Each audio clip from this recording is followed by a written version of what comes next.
Picture शौकीन साहब का स्वागत करता है। आज की मूवी का नाम है टू कैच अ किलर, जो कि 2023 में ही रिलीज हुई है। और ये एक ऐसे शातिर किलर की कहानी है जिसने अपने शहर के पुलिस वालों की नाक में दम करके रखा हुआ है, क्योंकि उनके पास इसके खिलाफ एक भी सबूत नहीं होता है। 200 से ज्यादा मर्डर करके ये शहर में खुलेआम घूम रहा होता है, और अब इसे पुलिस पकड़ पाती है या फिर नहीं, ये हमें मूवी के एंड में ही पता चलेगा। तो मूवी के स्टार्टिंग में हम देखते हैं जहाँ एक शहर के लोग न्यू ईयर की पार्टी को एंजॉय कर रहे होते हैं, लेकिन कोई ऐसा भी है जिससे इन मासूम लोगों की खुशी देखी नहीं जाती है। फिर अचानक एक एक करके लोग मरने लगते हैं। किसी के सर पे गोली लगती है, किसी के चेस्ट पर, और ऐसा लग रहा था जैसे ये लोग टारगेट हों। हर एक गोली से किसी न किसी की जान जा ही रही थी। पूरे शहर में म्यूजिक की आवाज बंद हो जाती है और केवल पुलिस के सायरन की आवाज आने लगती है। लोग डरे हुए थे। फिर एंट्री होती है हमारे कहानी के मेन कैरेक्टर की। इनका नाम है एलेनोर और ये एक पुलिस ऑफिसर है। फिर एलेनोर अपनी पुलिस टीम के साथ मौके पर पहुंचकर बिल्डिंग को चेक करते हैं, और जिस जिस जगह पर लोगों को गोली लगी थी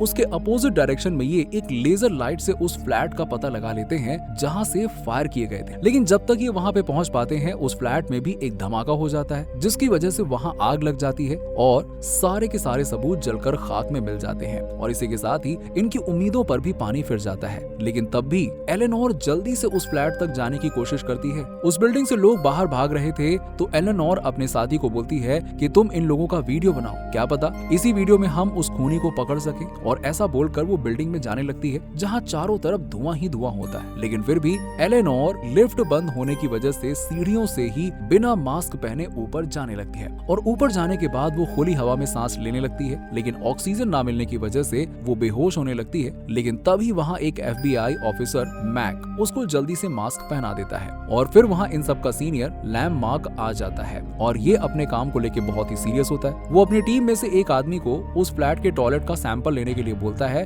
और एलेनोर को वहां से बाहर जाने के लिए बोलता है। अब अगले दिन लैममार्क अपने ऑफिस में सबके साथ में मीटिंग करता है, जहां वो बोलता है कि अब से कुछ ही देर में आप सभी की टेबल सही और गलत सबूतों से भर दी जाएगी। आपको अपनी सूझबूझ से सही और गलत का फैसला करना है। खूनी बाहर खुली हवा में सांस ले रहा होता है और उसने एक भी सबूत अपने खिलाफ नहीं छोड़ा है। शायद ये एक आतंकवादी हमला हो, और अगर ऐसा नहीं है तो भी आतंकवादी संगठन इसको अपनी अपनी तरफ लेने के लिए कांटेक्ट जरूर करेंगे, और हमें ऐसा होने से रोकना है। हो सकता है वो पागल हो, लेकिन इतने शातिर तरीके से लोगों को मारना और एक भी सबूत न छोड़ना कोई पागल नहीं कर सकता है। अब एलेनोर अपने ऑफिस के कैफेटेरिया में जाती है, जहां उसका साथी बोलता है कि जिसने भी ये किया है वो एक राक्षस है, जो बचपन से ही ऐसे होते हैं। लेकिन एलेनोर बोलती है कि मेरा इस केस को देखने का नजरिया कुछ और है। इतने में वहाँ लैममार्क आ जाता है। वो उस ऑफिसर को वहाँ से बाहर भेज देता है और एलेनोर को बोलता है कि तुम मुझे अपना नजरिया बताओ। तो एलेनोर बोलती है कि वो खूनी वहाँ विनाश की तलाश में नहीं, बल्कि राहत की तलाश में वहाँ आया था, और वो फिर से ये काम करेगा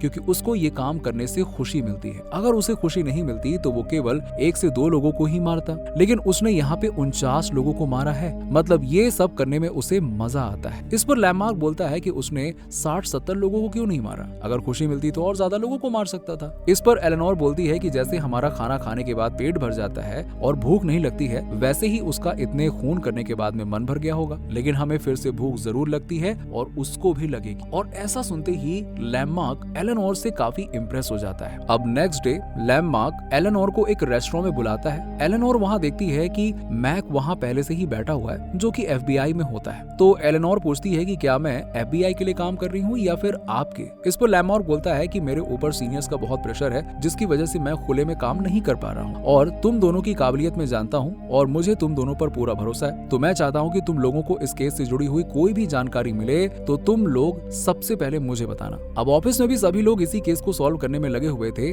जहां लैममार्क बोलता है कि हमें उस बिल्डिंग का पूरा डेटा चाहिए होगा, जैसे किसने उस बिल्डिंग को पेंट किया है, वहां की साफ सफाई का रिकॉर्ड, वहां की बुकिंग का रिकॉर्ड, यहाँ तक कि उस बिल्डिंग के रूम में किस कंपनी के लॉक लगे हुए हैं। हर एक छोटी सी छोटी बात हमें पता लगानी होगी। हम उस खूनी को ऐसे ही खुले में घूमने नहीं दे सकते हैं। यहाँ मैक बोलता है कि अभी हाल ही में उस बिल्डिंग पर पेंट हुआ है, और इंस्पेक्टर मार्कवेन बोलता है कि खूनी के पास चाबियों का एक गुच्छा होगा, क्योंकि उस फ्लैट के लॉक पर काफी सारे स्क्रैचेस हैं, और जिस गोली से लोगों की जान गई है उसकी जांच करने पर हमें पता चलता है कि किलर के पास एक SM-21 स्नाइपर है, और अगर उसके पास सच में ये गन हुई तो हमारे लिए एक बहुत बड़ी प्रॉब्लम है, क्योंकि ये गन बहुत ज्यादा पुरानी है, जिसका रिकॉर्ड हमारे डेटाबेस में भी नहीं है, और ये गन पहले आर्मी वाले यूज करते हैं, और अब ये लोग वहाँ से मुर्दा घर आते हैं, जहाँ लैममार्क उन दोनों से उनकी राय पूछता है। मैक बोलता है कि किसी के सर पे गोली लगी है या किसी के चेस्ट पर, और गोली को इतने सटीक तरह से मारा गया है जिससे केवल एक गोली से आदमी को मारा जा सके और ये काम केवल और केवल कोई आर्मी वाला ही कर सकता है। लेकिन इस पर एलेनोर बोलती है कि हो सकता है कि शायद इसको किसी आर्मी वाले ने ट्रेनिंग दी हो। फिर वो लोग उस बिल्डिंग से जुड़े कुछ लोगों को पूछताछ करने के लिए अपने ऑफिस में बुलाते हैं और सबसे बात करने पर उनको कुछ खास पता नहीं चलता है। लेकिन एलेनोर को एक पेंटर पर शक होता है जो अपने बच्चे के साथ में यहाँ आया था, लेकिन वो ये बात किसी को बताती नहीं। फिर एक सीन में हमें दिखाया जाता है कि एक मॉल में एक आदमी अपने कपड़े चेंज कर रहा था, लेकिन तभी एक आदमी उसके कपड़ों को चुरा लेता है और अपने बदबूदार शरीर को उसी मॉल के वॉशरूम में साफ करता है। और इसको ऐसा करते देख एक आदमी बाहर एक सफाई कर्मी को ये सब बता देता है। फिर 2 गार्ड उसको बाथरूम में चेक करने जाते हैं, लेकिन तब तक वो वहाँ से जा चुका था। फिर वो आदमी उस मॉल के रेस्टोरेंट से कुछ बचे हुए खाने को लेने लगता है, लेकिन तब तक वहाँ वो गार्ड्स आ जाते हैं और उसको देख लेते हैं और वो उसको अपना बैग चेक करवाने के लिए बोलते हैं। इतने में वहाँ गोलियां चलना शुरू हो जाती हैं और ये सीन यहीं पे कट हो जाता है। अब यहाँ एलेनोर एक गन शॉप पे पूछताछ कर रही थी। वो शॉपकीपर बोलता है कि मैंने कई सालों से SM-21 स्नाइपर को नहीं देखा है, लेकिन वो एक शानदार गन थी, easy to load and easy to fire, बड़ी मस्त गन थी। तभी एलेनोर के पास में एक मैसेज आता है और उसे मॉल के कांड के बारे में पता चल चुका होता है और फिर एलेनोर जल्दी से मॉल में जाती है। इधर मैक और लेमार्क भी मॉल की CCTV फुटेज चेक करने लगते हैं। उन्हें यहाँ ये पता चल जाता है कि उसने ये सब करने के बाद अपने कपड़े चेंज किए हैं, लेकिन वो लोग उसका चेहरा नहीं देख पाते हैं। और अब जिस डस्टबिन में किलर ने अपनी शर्ट फेंकी थी उस डस्टबिन को भी ट्रक में खाली कर दिया गया था और ट्रक भी वहाँ से निकलकर जा चुका था। अब लेमार्क जल्दी से मैक और एलेनोर को उस ट्रक के पीछे भेजता है। अब उस ट्रक का पीछा करते करते वो लोग जंक यार्ड तक आ जाते हैं और उन्हें वो किलर के कपड़े मिल जाते हैं और वो उन्हें लेकर ऑफिस में आ जाते हैं और जांच के लिए भेज देते हैं। इधर ऑफिस में लेमार्क सबसे पूछता है कि क्या किसी को कोई सबूत या फिर वो दुकान मिली जहाँ से किलर ने वो गन खरीदी हो। इस पर एलेनोर बोलती है कि वो शॉप तो नहीं मिली है, लेकिन ऐसा भी तो हो सकता है कि उसको ये गन उसके किसी मिलने वाले या फिर रिश्तेदार ने दी हो। इतने में मैक को उन कपड़ों की रिपोर्ट मिल जाती है जहाँ उन्हें पता चलता है कि किलर के कपड़ों पर एक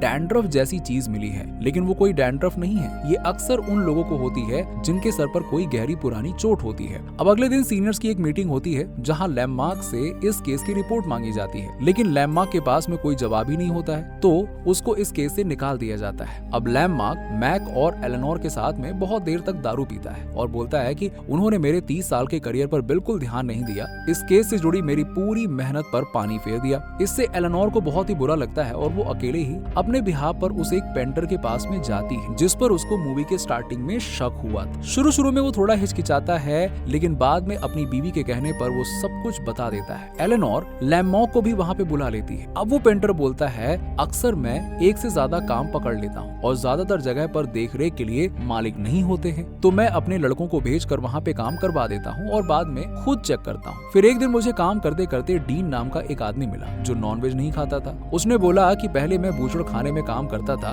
और तब से ही मुझे नॉनवेज से नफरत है, और मैंने ये सारी बातें इसलिए पहले नहीं बताई थी क्योंकि मैं डर गया था। फिर एलेनोर एक स्केच आर्टिस्ट को बुलाती है जो उस आदमी से पूछकर किलर का फेस रेडी करता है। फिर एलेनोर और लेमार्क वहाँ बने तीनों बूचड़ खाने में जाकर पूछताछ करते हैं और उनमें से एक बूचड़ खाने में उन्हें एक लेडी मिलती है जो उस स्केच को आखिरकार पहचान लेती और वो लेडी उन्हें किलर की माँ का एड्रेस दे देती है। अब इन दोनों के पास किलर का एड्रेस भी था और फोटो भी। तो एलेनोर इंटरनेट से पता लगा लेती है कि किलर के पिता पहले आर्मी में थे और उन्हीं से किलर ने ये गन चलाना सीखा होगा और उन्हीं से उसे हथियार भी मिले थे। फिर एलेनोर और लेमार्क उस एड्रेस पे पहुंच जाते हैं जहां एलेनोर मैक को फोन करने के लिए बोलती है, लेकिन लेमार्क इसके लिए मना कर देता है क्योंकि कहीं ना कहीं लेमार्क इस केस को सॉल्व करके अपना खोया हुआ सम्मान वापस पाना चाहता था। फिर वो लोग किलर की माँ से मिलते हैं। वो बोलती है कि मैंने डीन को तो बहुत दिनों से देखा ही नहीं है। लेमार्क बोलता है कि अगर आप इसमें हमारी हेल्प करती हैं तो आप कहीं ना कहीं डीन की हेल्प ही करेंगी। फिर डीन की माँ बोलती है कि मैंने कभी उसको खुश नहीं देखा, लेकिन वो शुरू से ऐसा नहीं था, वो एक नॉर्मल बच्चा था जैसे सब होते हैं। लेकिन एक दिन वो अपने पिता के साथ जंगल में गन चलाने की प्रैक्टिस कर रहा था और उसके पिता को नहीं पता था कि डीन टारगेट के पास ही है। तो एक गोली डीन के सर पे लग गई थी और उसको काफी गहरी चोट आई जिसको ठीक होने में लगभग 6 साल लग गए थे और उसके बाद से वो सही हो गया। फिर वो हमेशा अकेले रहने लगा।